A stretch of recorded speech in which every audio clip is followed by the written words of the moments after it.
कौमी असम्बली की खजाना कमेटी ने पंजाब में इलेक्शन फंड्स का मामला कौमी असम्बली को भिजवाने का फैसला किया है। कमेटी का कहना है कि मामला काबीना से मंजूरी के बाद असम्बली में ले जाएंगे। आयशा गौस ने बताया कि वजारत खजाना जो डिमांड देगी उसको काबीना में लेकर जाएंगे।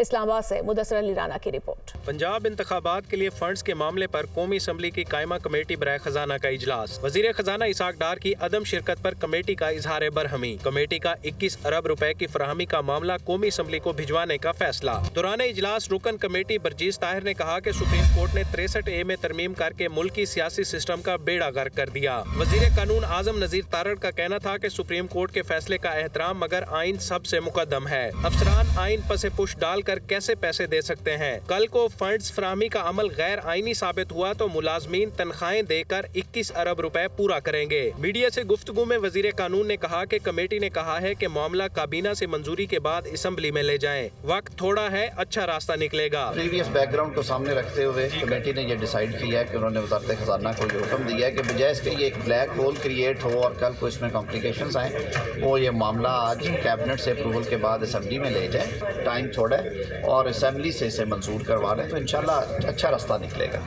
वजीर मुमलिकत बराए खजाना आयशा गौस का कहना था कि जब तक वजारत खजाना इशारा ना करे रकम इस्तेमाल नहीं की जा सकती। पार्लियामेंट ने हाँ कहा तो खर्चा हो जाएगा। स्टेट बैंक के पास कोई अथॉरिटी नहीं है कि वो पैसे एलोकेट करके खर्चे करवा दे। फेडरल गवर्नमेंट के पास कोई फाइनेंस डिवीजन के पास कोई अथॉरिटी नहीं है कि ऐसी अपने तौर पे स्टेट बैंक को इंस्ट्रक्शंस दे दे। वो देगी कैबिनेट को, कैबिनेट ले जाएगी पार्लियामेंट में, पार्लियामेंट से हम बजट अप्रूव कराते हैं, पार्लियामेंट से हम फाइनेंस बिल अप्रूव कराते हैं, पार्लियामेंट हर मनी बिल अप्रूव करता है, उसके बगैर उसकी लीगल इंटेंसिटी होती नहीं है। वजीर मुमलिकत का मजीद कहना था कि हम चाहते हैं मामला बगैर किसी अबहाम के हल हो जाए।